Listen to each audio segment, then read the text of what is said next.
Bienvenue sur MangaCore pour découvrir les secrets que révèle le guidebook de l'attaque des titans Outside.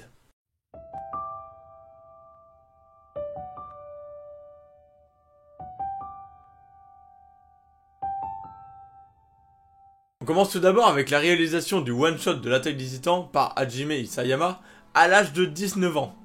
Ce one-shot, vous pouvez le retrouver dans l'édition bonus du DVD Blu-ray du premier épisode.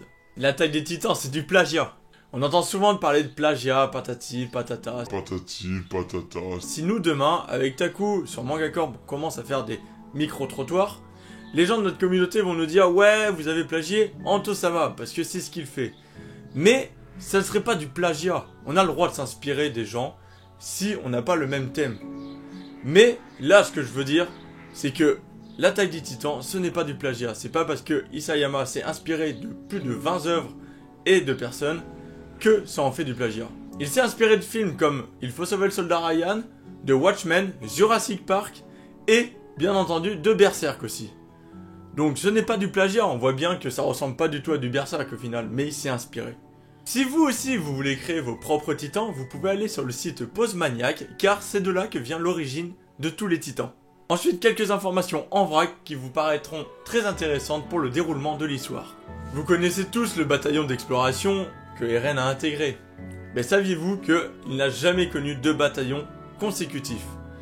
En gros, un bataillon c'est 300 bonhommes, et eux ils ont jamais réussi à en avoir 2 ensemble. Bah ouais, ils servent beaucoup de chair à canon quand même, hein. C'est ceux qui servent pour essayer de tuer des titans et qui sont tout le temps bousillés. D'où vient toute la détermination de Eren à vouloir tuer tous les titans? Je pense qu'elle vient juste de son nom, Jäger, parce que Jäger en allemand ça veut dire chasseur, donc chasseur de titans. Vous savez les épées souples qui servent pour pouvoir niquer du titan? Ben, en réalité leur vrai nom c'est Snake Blade. Snap Blade. Avec les 2 infos qui vont suivre, on réalise vraiment qu'on est quand même dans un monde fantastique.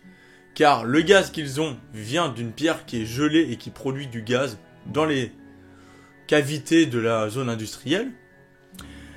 Et vous savez les bonbonnes de gaz qu'ils ont qui leur permettent de voler?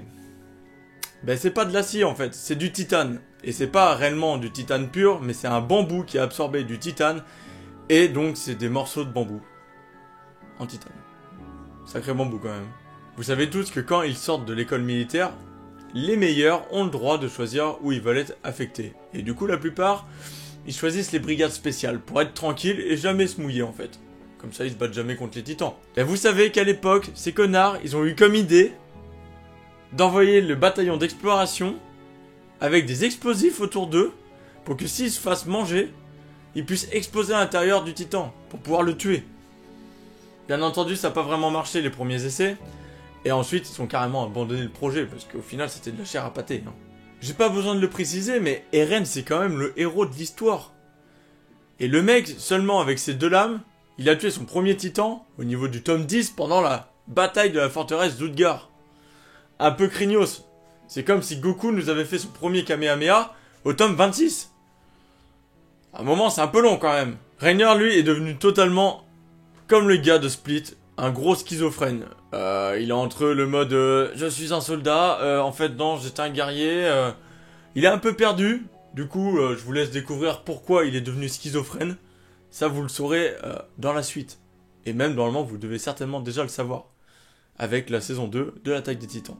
Pour finir, ce guide nous offre des petites interviews imaginaires avec les personnages. Donc, c'est des petites discussions qui sont assez sympathiques. Elles nous apprennent pas grand chose, mais ça peut faire rire. Ensuite, on a les interviews, du coup, du directeur de production pour l'animation et pour le manga aussi. Ainsi que des interviews avec l'auteur du manga. Ensuite, on a aussi 54 pages inédites d'un des grands chapitres fondamentaux donc, de l'histoire lorsqu'on voit le titan colossal arriver pour la première fois. Donc c'est tout crayonné, un peu brouillon. Nous avons aussi des illustrations de nos personnages s'ils n'avaient pas connu en fait les titans. Ça c'est vraiment sympa. On voit Levi qui est en train de faire de la cuisine. On voit Mikasa et Annie qui sont en train de se foutre sur la gueule pendant un combat de boxe. Plein d'autres trucs comme ça qui sont carrément sympas. Et pour finir, vraiment pour finir, on avait un origami en 3D de la grosse tête du titan colossal. Malheureusement, moi le Outside, je l'ai acheté en 2 cases et du coup je ne l'avais pas. Voilà, c'était tout pour ces petites infos donc du guide Outside. Je vous ferai certainement la suite avec le Inside et le Answer. J'espère que ça vous a plu. On se retrouve bientôt sur Mangacore pour une nouvelle vidéo. Yosh!